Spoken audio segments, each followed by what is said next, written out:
we'll delve into the case of a girl who disappeared on her way home from school. The police and thousands of volunteers went on a search, but they couldn't find any traces of her. This went on for several days until an extremely unexpected twist brought closure to this case, making it one of the most shocking stories in the country. Midsi Sanchez was born on August 10, 1992, in Vallejo, California. She grew up in a large, close-knit family with 2 brothers and a sister. Midsi was a cheerful and bright child.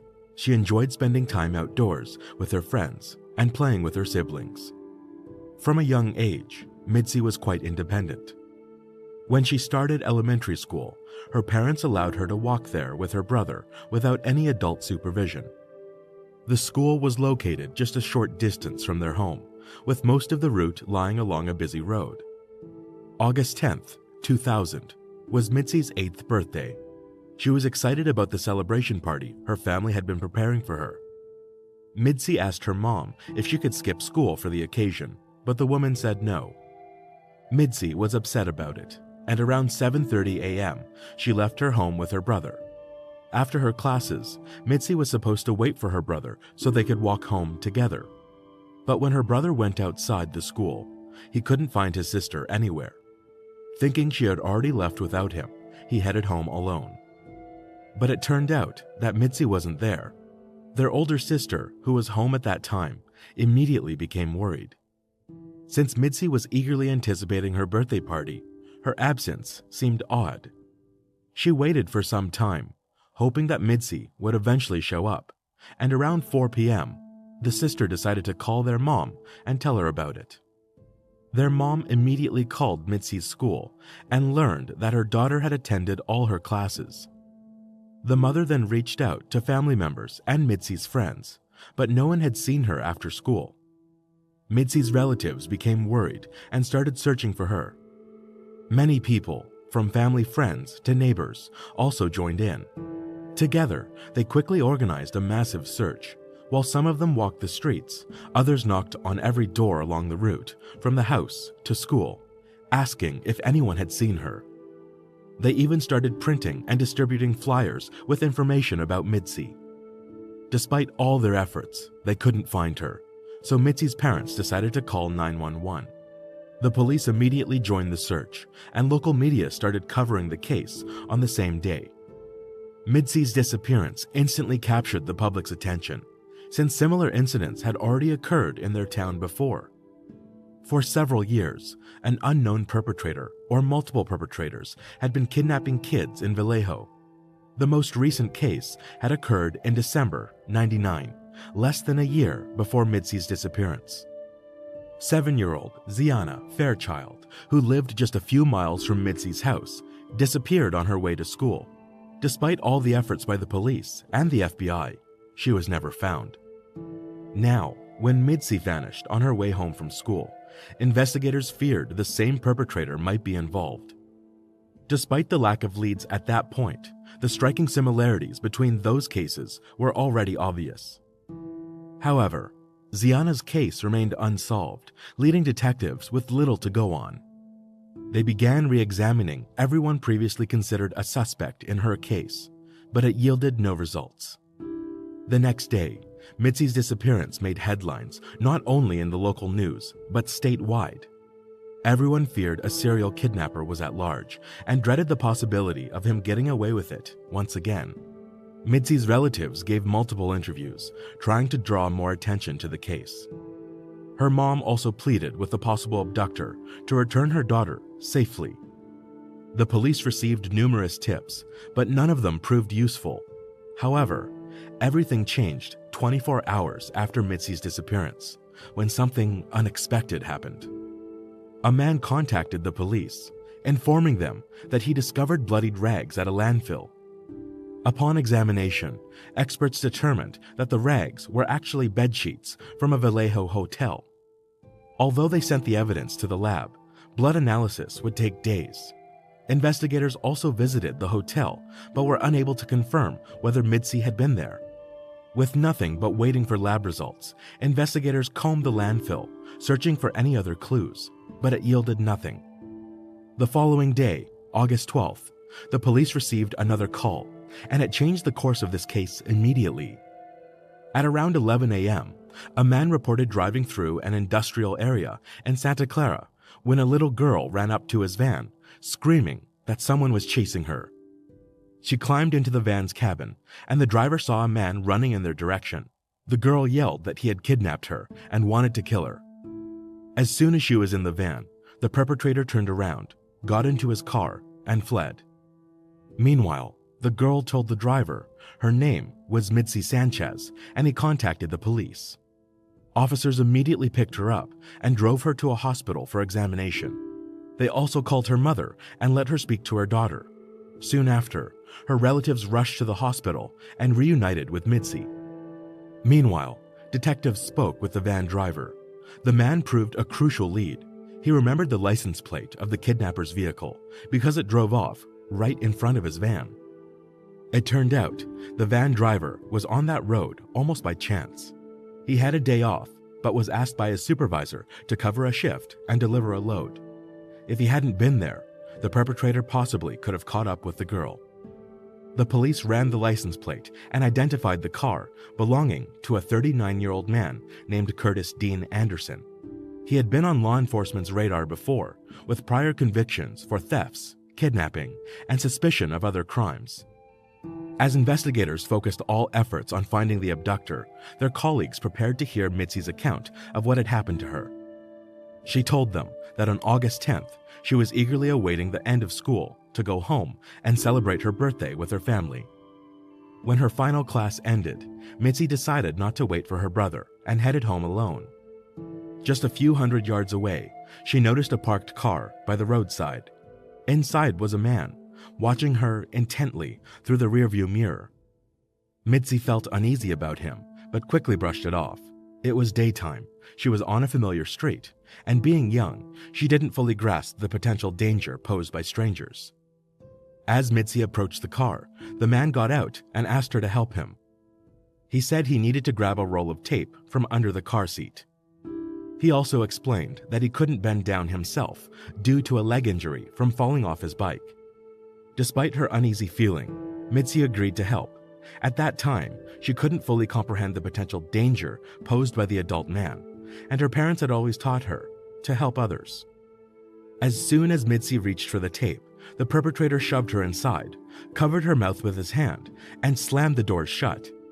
Midsi tried to scream, but it was too late. The kidnapper drove off in an unknown direction, leaving her to gaze out the window in horror. At one point, they passed Midsi's home, and she saw her relatives preparing to celebrate her birthday. A few minutes later, the kidnapper pulled into a deserted parking lot. He gave Midsi new clothes, forced her to change, and discarded her old clothing in a nearby trash bin.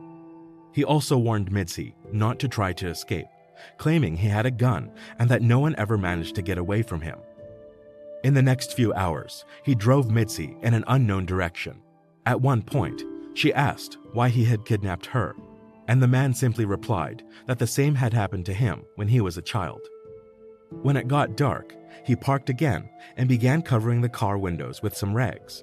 He then pulled out a chain and secured it to Midsi's leg with a padlock. Then, the perpetrator took out a bottle of alcohol and forced her to take a few sips. Midsi tried to argue with him, but eventually complied with his demand. After that, the man grabbed a camera and took several pictures of Midsi, then laid down to sleep right in the car. Midsi tried to keep her eyes open, afraid of falling asleep.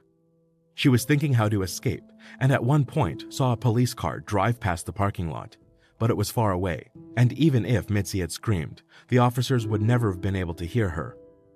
The next day, the perpetrator continued driving her around the city. He made her sit on the floor of the car and covered her with sheets to hide her from view. At one point, he stopped and got out for a few minutes. Midsi tried to free her leg from the chain, but quickly realized it was impossible. She also found a nail file and attempted to unlock the padlock, but it didn't work. When the perpetrator returned to the car and drove away, he claimed he had stopped by her parents' house.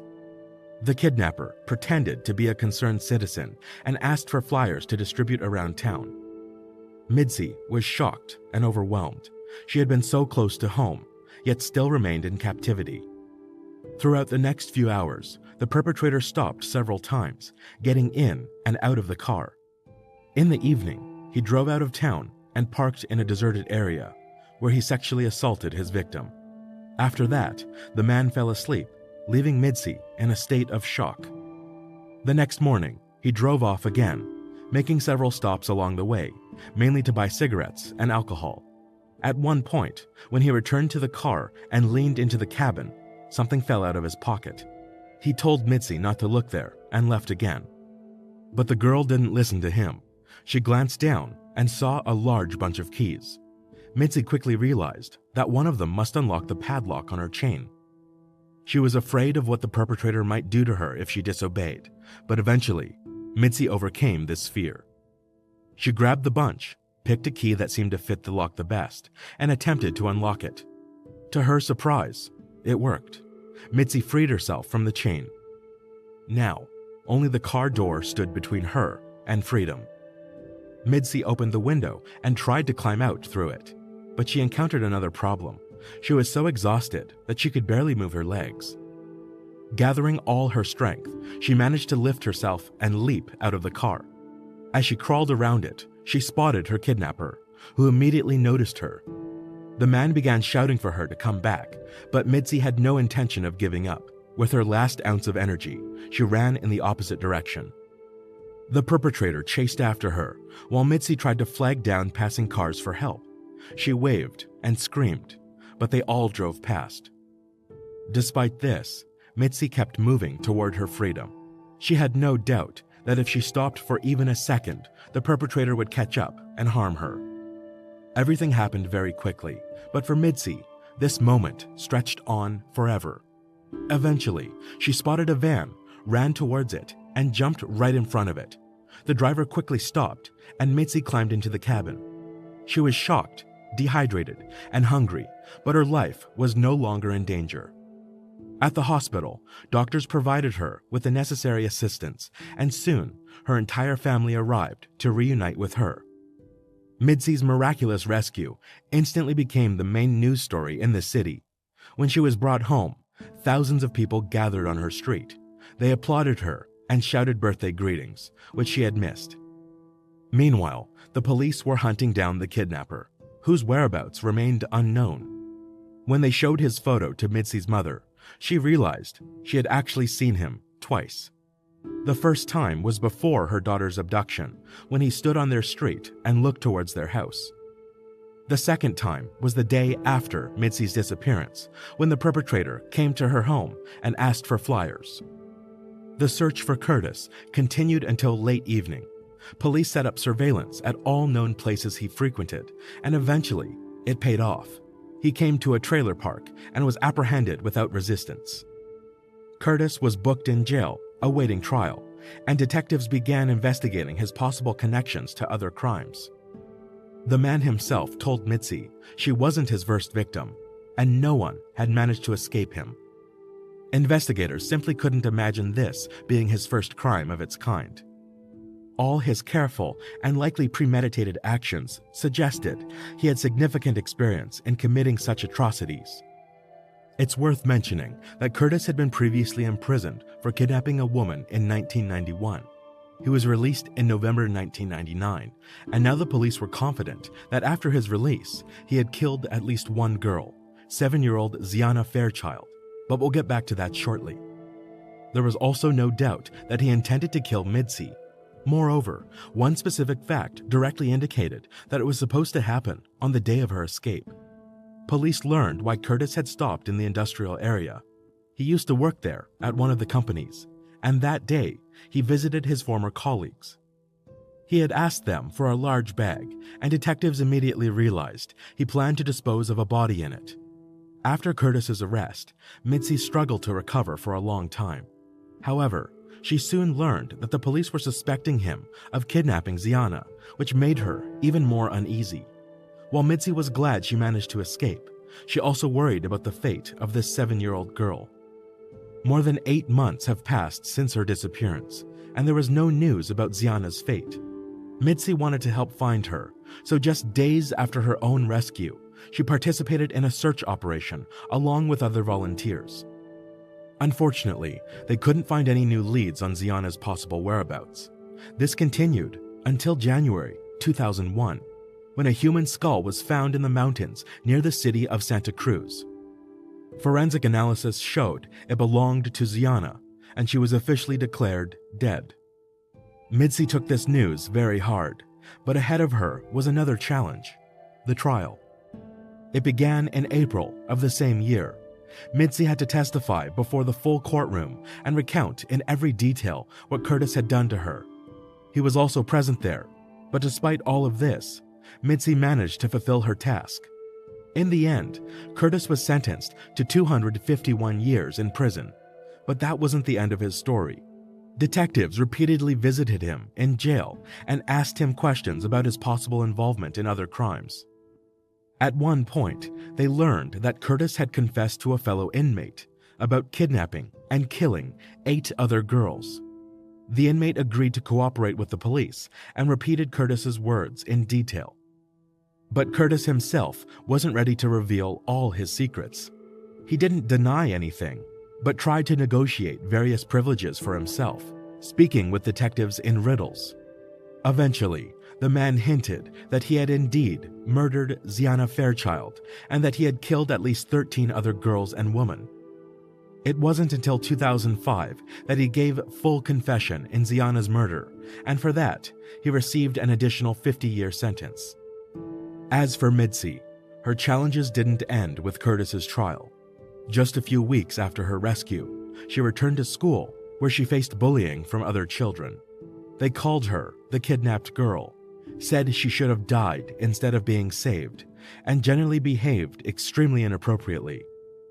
As a result, her school years became a heavy burden for her, and along with the tragedy she had experienced, it didn't help in her recovery process.